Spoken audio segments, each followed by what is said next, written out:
So let's imagine you built this practice up, and it now, if you do the math, may be worth 60, 70, 80% of your net worth.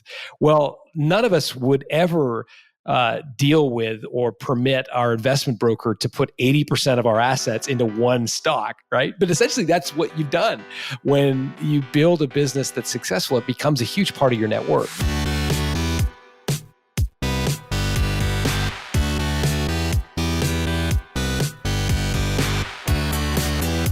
You're listening to The Successful Bookkeeper with your host, Michael Palmer. Listen each week as inspiring guests share their secrets of success to help you increase your confidence, work smarter, and build a business you love.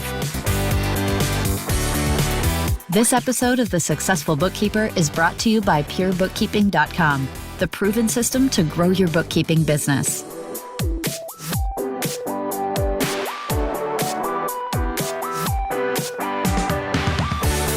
Welcome back to the Successful Bookkeeper Podcast. I am your host, Michael Palmer, and today's show is going to be a terrific one.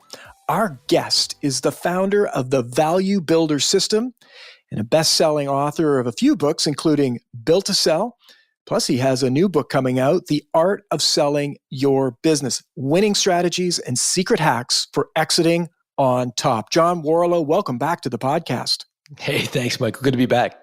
It's great to have you, and it has been a while. You were on the show a few years ago. We talked about building your business to sell, Built to Sell, which I absolutely love that book. And listener, if you have not read that book, it's one of my favorites. And we're going to talk a little bit about that today. But the world has changed a lot since we last chatted. So I'd love to know how you're doing and what have you been up to since then? Well, it has changed a lot. You know, we're recording this, I guess, at the beginning of 2021, and you know, COVID has sent everybody into a bit of a tailspin, and it's been a big change for a lot of business owners. We've just done some research that actually we just published, so it's kind of timely. It's on my mind about the impact COVID has had on business owners' attitudes. So you mentioned Value Builder, where we have a questionnaire people take when they start with us. And we compare to contrast people who took the questionnaire prior to the announcement of COVID and during COVID. And the two big differences that COVID has seemed to has impacted business owners is, number one, business owners are now much more interested in selling to a third party as opposed to selling to a family member. And number two, they brought up their sell-by date by about 20%, meaning they're planning to sell 20% sooner as a result of going through the COVID pandemic. So it's an interesting world, and it has had a material impact, I think, on attitudes that business owners have around their ultimate plans for their business. I can only imagine. I mean, myself, just seeing locally some of the impacts on business owners, I can't imagine them not having a dramatic shift in their outlook and what they're up to. I mean, specific industries have been just actually gutted. And you think, oh my goodness, you put all this time and energy. There's a restaurant just up the road from us, lovely place, family run, and they've been at it for 12 years, and you know, they shut the door. I mean, so all of that work, all of building that up, everything that they put into it is literally just gone.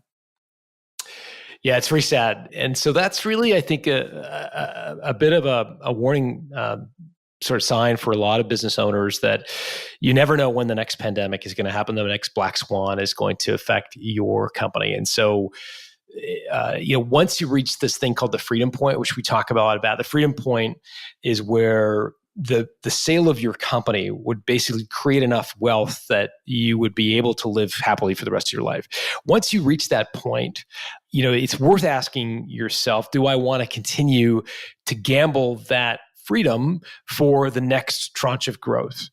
And a lot of business owners have aspirations. There's intrinsic benefits they derive from building their business, and they want to build it really, really big, and that's great. And that's a totally, that's a relevant and a legitimate decision.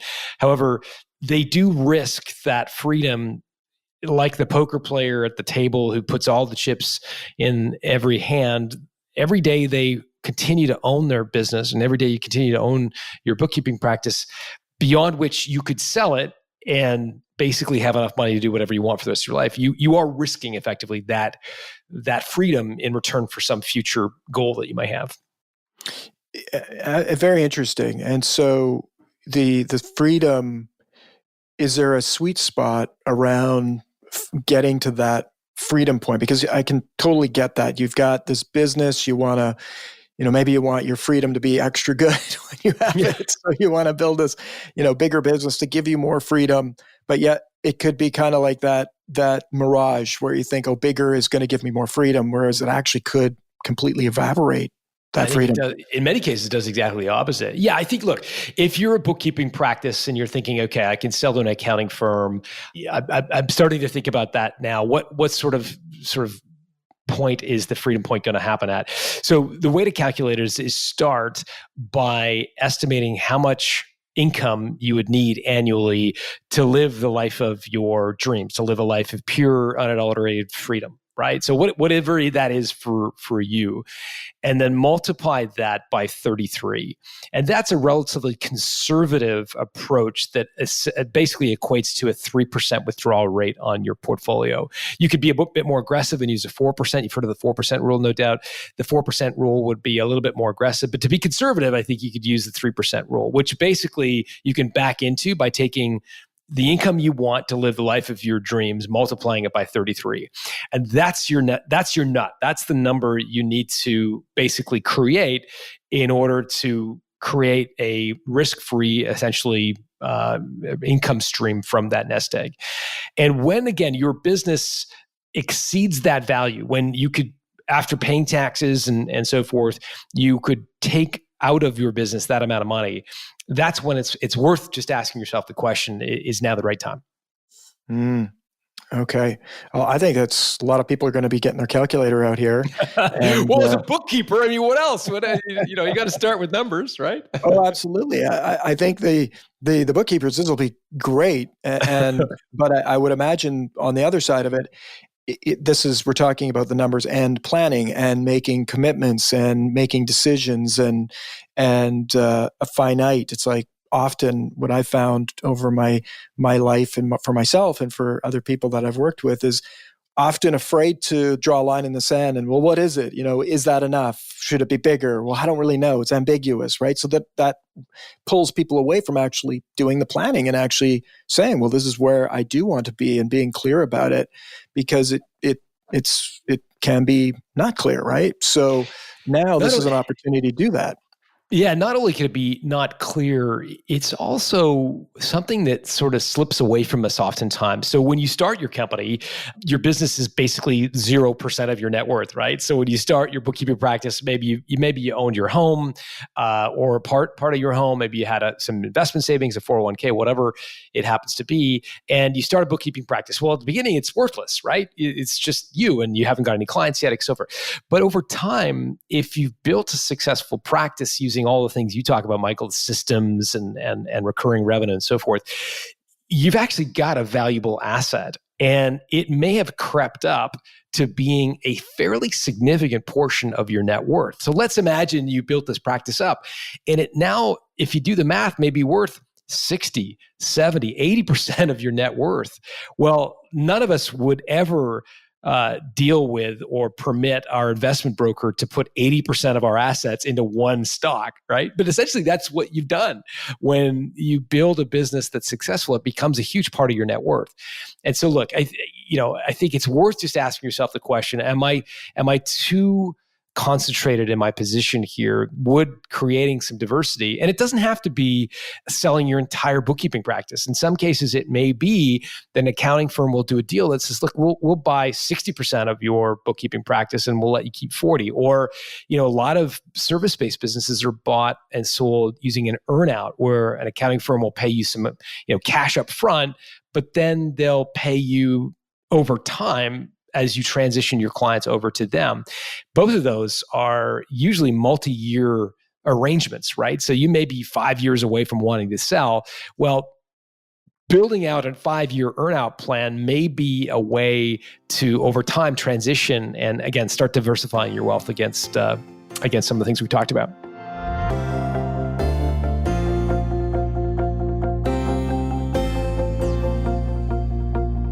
This is a topic that many people we come across in our industry have not thought about. And I think it's maybe the roots of their business start. It went from maybe they're working for somebody, and then they have as Michael Gerber calls it, the entrepreneurial seizure, and they decide, look, I'm going to have a business, I'm going to have more freedom, make more money, be my own boss, all that good stuff. And so they get into business, and it's just like, hey, to make your own income is a win. And yet this whole idea of, well, what's the end look like is not often thought about. And we ask the question all the time, what's your exit plan? Don't have one, haven't thought about it. So what would you say to people that have not thought about their exit plan or have not even started to consider this? I think the idea here, the essence, is to build a bookkeeping practice that can thrive without you. And again, for a bookkeeper offering a service, that may sound really odd, right? Like, I'm a service provider. Of course, my business is dependent on me. But again, a lot of the things you talk about, Michael, the idea of building out processes and systems that you can hire other bookkeepers to start doing some of the work, I think is going to be the essential prerequisite, effectively, to building a sellable bookkeeping practice. So you've got to think about your company. I like to think about a company as an adolescent, right? Like a frustrated adolescent in your basement, who you really, as a parent, want to start cajoling them, building them, coaching them out of the house, right? Like, you want to create a child that can succeed in the universe without you sort of picking up after them, and they can be independent people. I encourage you to think of your company in the same way. Imagine you're trying to build a bookkeeping practice that, as hard as it is to imagine right now, that could actually live without you. And the moment you have created that company, you've got a sellable asset. It's so remarkable and exciting, and I hope our listener is excited right now, because this can impact a person's life beyond their wildest imagination, because of what can happen when you start to think about this. Well, it can evolve, and once you've created, well, geez, this is what I want my exit plan. I mean, that can evolve. Yeah, and it's a really unique time in history, Michael. Like, clearly, we've just come through a devastating period of time where, in particular, service companies have been really, really impacted by, restaurants and so forth have been really impacted by this pandemic. And at the same time, interest rates are at all-time lows, like lows we haven't seen ever. We really can't get any lower. Now, why does that matter? It matters because the value of your bookkeeping practice is directly correlated to interest rates. The lower the interest rates, the more money private equity companies and accounting firms can borrow, and therefore the higher the value they will place on your company. It's really a cost of capital conversation. And again, the lower the interest rates they have to pay, the more valuable your business will be in their eyes. And so, in a funny way, it's actually a really interesting time to think about maybe selling part or all of your bookkeeping practice because of these extraordinary kind of generational interest rates. Oh, that's remarkable. And so I would imagine if that opportunity is now, this is the time to figure out what is it that you have, and then how can you optimize it for a sale within. I mean, if you're close to actually being at that stage in your business, this would be the time. And you could literally, I mean, people talk about selling their home. Well, what do they do when they're going to sell your home? You stage the home. I mean, if you try and sell your home as is today, like if someone came into our home today, they'd say, I don't want all this toys and stuff, and this place is a clutter house. Why would I ever want to live there? Well, it's no different for a business. Maybe talk a little bit about your philosophies of preparing a business to actually be able to be sold. Yeah, I would distinguish it between, renovation and staging, to use your home analogy. Renovation is the structural things that you do to a home to make it structurally sound, right? It's the foundation, et cetera. So that's really a lot of what's in the book Built to Sell. And it's a lot of what you talk about, Michael. So again, building systems, productizing your service, creating a company that could thrive without you is all really the structural stuff that is is critical to get right. Staging is baking the cookies for an hour before the showing. It's the flowers. It's the moving the painting to be just in the right location, or the changing the lighting, et cetera. That's different, and I think that's really where you are positioning your company to be as attractive as potential to acquirers. So right now, accounting firms, as an example, are acquiring bookkeeping firms. So what does an accounting firm look for? Well, they look for a pure play bookkeeping firm. If you're tempted to do, all sorts of other services in addition to bookkeeping, so let's say your core is bookkeeping, but you also do, a little bit of business consulting, a little bit of marketing consulting, et cetera. Well, all of those extra services may be bringing revenue into your door, but they're also diminishing your attractiveness to an accounting firm, because accounting firms don't want to buy a bunch of superfluous things that they will basically shut down as soon as they buy your firm. Accounting firm wants to buy a pure play bookkeeping firm. And so, asking yourself, what are all the ancillary things that we do that really are, just busy work? They're keeping our, us busy, but they're not contributing to the value of our company. And jettisoning those now will, again, drive up your attractiveness, because an accounting firm is going to know that you're going to want to be paid for 100% of your business. And they know, and they won't even be interested if you're just a Neapolitan ice cream, if you're just a little bit of a lot of things. Whereas if you're a pure play bookkeeping firm, I think you will maximize your attractiveness. And that's sort of this kind of an example of some of the staging stuff you could do.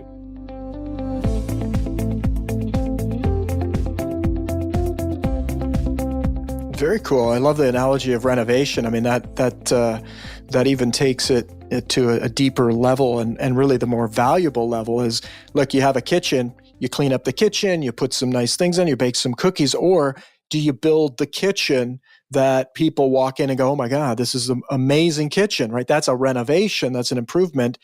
And in a house, there's certain areas that if you were to renovate or improve them, they would get a bigger lift on your investment. What are the big investments in a business that would be the best investments? We talked about systems, obviously improving systems and processes. I mean, people don't want to buy chaos.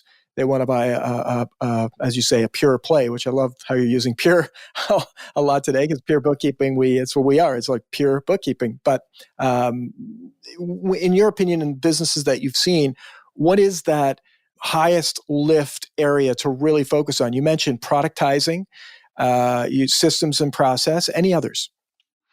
Yeah, for sure, productizing, and that comes down to really getting out of the commoditization game. So if you rock up and say, I'm a bookkeeper, what we do is bookkeeping. The challenge with that is that it invites comparison. It invites the business owner to basically compare your service to the other bookkeepers they can find locally on Upwork, in any number of myriad ways that they can find bookkeepers, and they're like, well, you charge $50 an hour, but this guy charges $45. I'm going to go with the 45. And so when we name our companies and the services we provide in a generic way, it invites comparison and commoditization. And so what I would invite you to do is brand your productized service. So name it something, not just generic bookkeeping services, but name it something. So again, I don't know as anywhere near as much as in the bookkeeping world as you do, but the worry-free bookkeeping system. Do you know Darren Root, Michael, by any chance? I do, yes. Yeah, so Darren Root has the BOSS system, back office support system, but he's branded it, right? It's named BOSS. Everything is very consistent, and it's really branded like a product. Like you go to Costco and you pull a bottle of Tide off the shelf, it always looks the same. Similarly, if you name the solution that you have, instead of just saying, I'm a bookkeeper and I offer bookkeeping services, brand it, name it like a thing, like Darren has done with BOSS. And I think you'll, again, separate yourself personally, but also eliminate some of that natural competition that happens when you genericize what you do. It's amazing. These are psychological things. They've been proven. If you say it's the so-and-so system, it's different. It could be the exact same as what you're doing across the street, but you've named it, and that could be the only change that you make, but yet people will think it's different and then value it differently. So it's a key piece, and I think you go really deeply into that in Built to Sell, the book Built to Sell. which again, great concept. And all through the book, it's kind of creating this great story of how this person transforms their business into a business that is saleable. And so easy to read, an enjoyable read, great story. And so I would highly recommend people get that book. Now, you mentioned a couple other pieces there, which, this whole pure play. When people are making these decisions in their business, like I'm doing payroll, I'm doing bookkeeping, I'm doing a bit of accounting, I'm doing a bit of consulting, there's a risk to going to the pure play. Do you find that when you see business owners making these decisions, because you've worked with, I imagine, thousands or interacted with thousands, maybe more, people, business owners, the psychological challenge of saying no to something and yes to something, how do people get through that? Well, I think you can bundle your services into one thing. So in the case of, I'll go back to Darren and Boss, he's bundled, bank reconciliations, credit card approvals, payroll into this thing called the Boss system. So he's not walking away from revenue. He's branding it and bundling it all into one solution. And so when I talk about being a pure play, I'd encourage you to just think about what is the one solution that you're going to provide. In the case of Darren, he works with a lot of medical professionals. They don't want to hire a back office person at $60,000 or $70,000 a year to run their office. Instead, they use Boss for a fraction of that amount of money and get essentially a back office person for their firm. So that's a very specific, discrete solution. So I would just encourage you to think about what it is that you are the very best at the world at. In Darren's case, it's basically running the back office for medical practice. That's what they're the best in the world at. In your case, you may be able to bundle 2 or 3 different services up into one solution that makes you the best of the world. It could be an industry-specific solution, could be something specific to a service that you provide where you're really, really good at it. And so that's what I would do. The other thing I would also mention is if you're a little bit nervous about jettisoning a specific service, remember that acquirers only buy companies they could not easily replicate. And so if you're offering a number of different generic services that, for example, an accounting firm already offers that they're probably better positioned to offer, for example, a little bit of consulting, that's going to basically be a deterrent for an accounting firm to look at your business, because they're going to reason, again, that you want to be paid for your entire business and not just a part of it.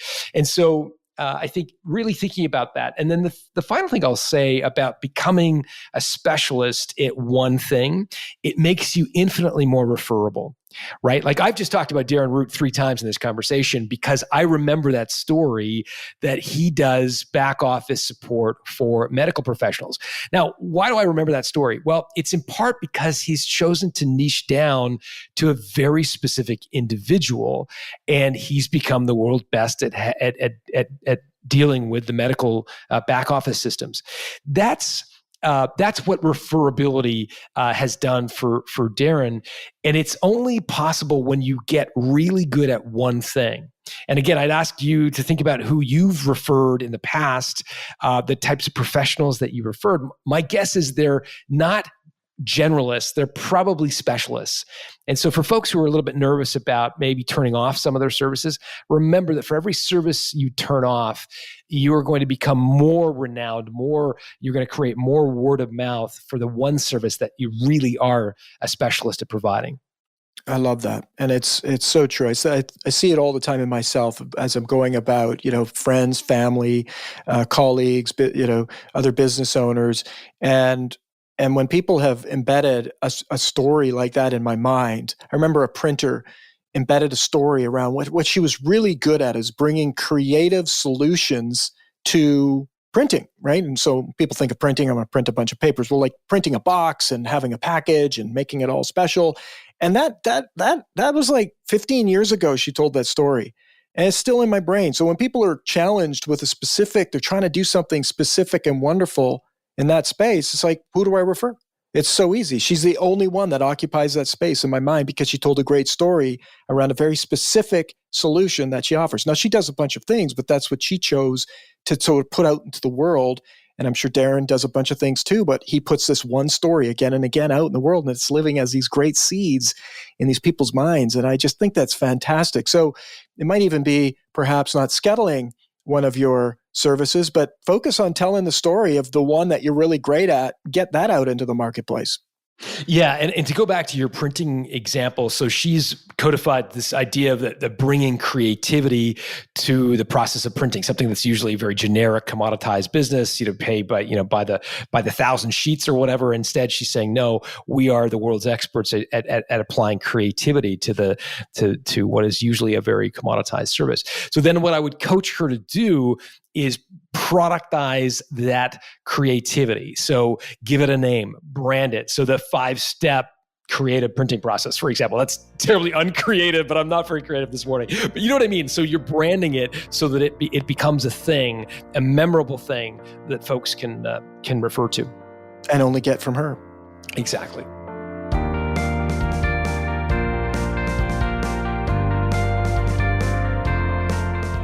Beautiful. I absolutely love that.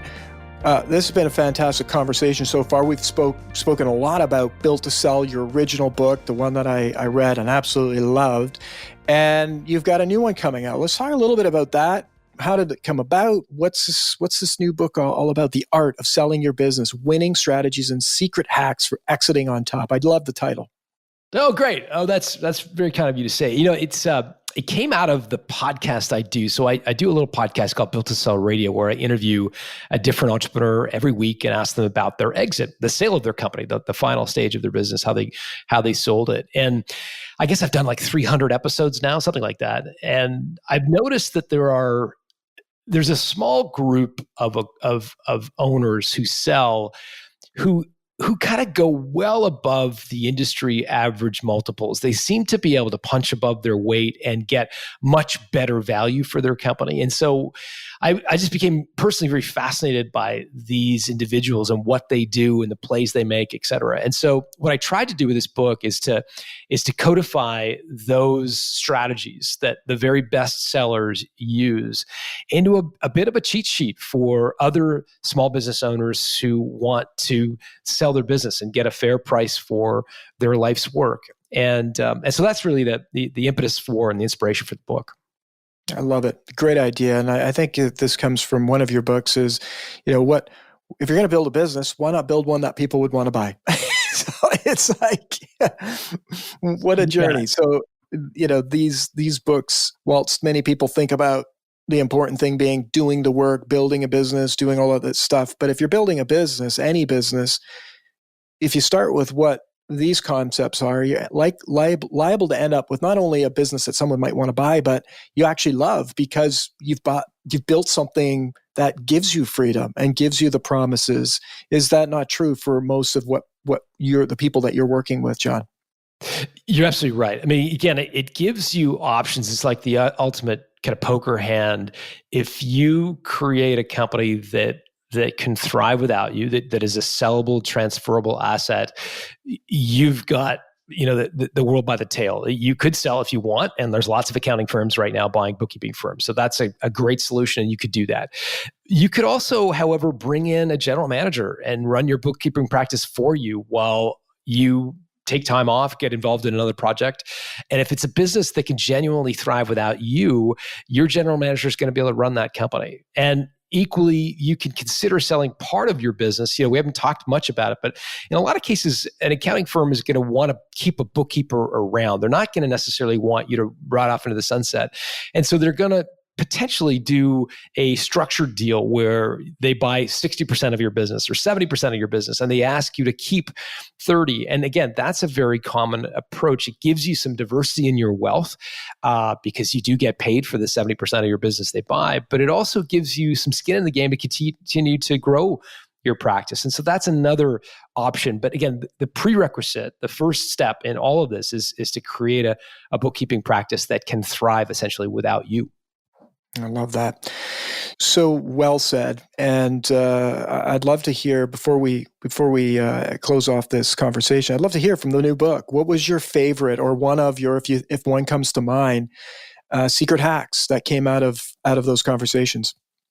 Oh, well, I'll use this because I know your audience is bookkeepers and it's a financial related conversation. They would involve spreadsheets. So I think it's a good one. It comes from a woman named Stephanie Breedlove. Stephanie is just an amazing woman. She built a company called Breedlove and Associates, $9 million in revenue, doing payroll for parents who have a nanny to pay.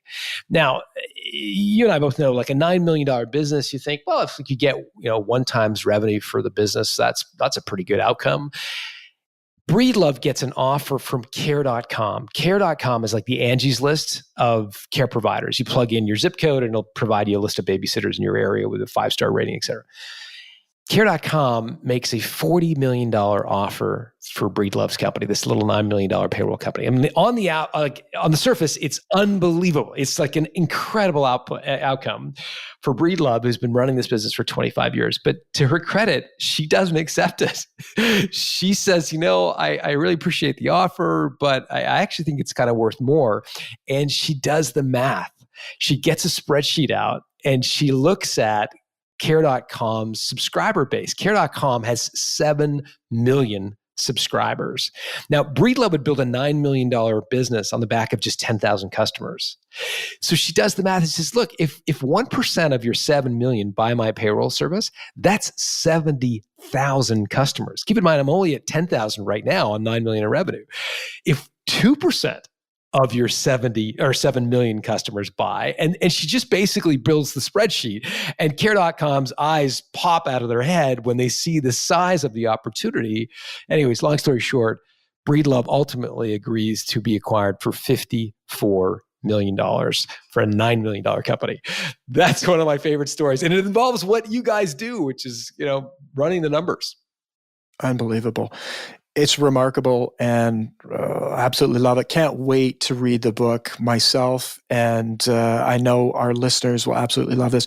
Part of what I love the concept of this book, John, is that being in business, it's so important to learn from others and hear the stories. I mean, even that one little nugget of a story is inspirational. There's learnings there. And so this book is bringing a whole bunch of learnings from people who've gone and have done exactly what many of our listeners are trying to do, which is build a business they love, build a business that's worth something to themselves, worth something to others.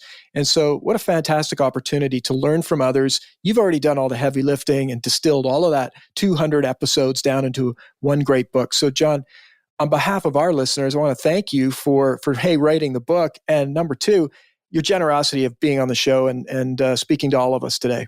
You're very kind, Michael. I appreciate it. Beautiful. Now, John, obviously, we'll put some links on where people can go and get that book and learn more about how they can get access to that book.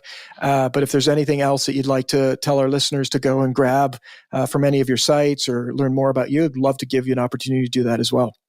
Sounds great. Yeah. I mean, we talked a lot about Built to Sell today and some of the guests we've had on the podcast. If folks want to get a new episode of the podcast each week, they can just go to builttosell.com. And if they go to builttosell.com/selling, we put together some special gifts for folks who order the book.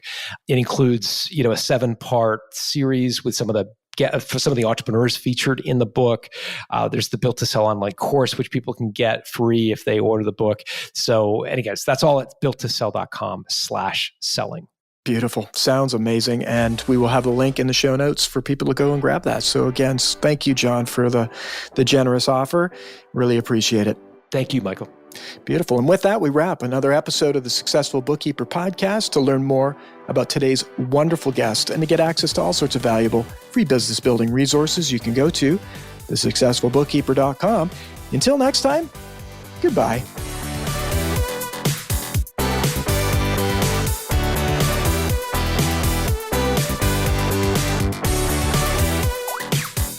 You've been listening to The Successful Bookkeeper with Michael Palmer. For more information and to download the resources mentioned in this episode, please visit us at thesuccessfulbookkeeper.com. Thank you for listening.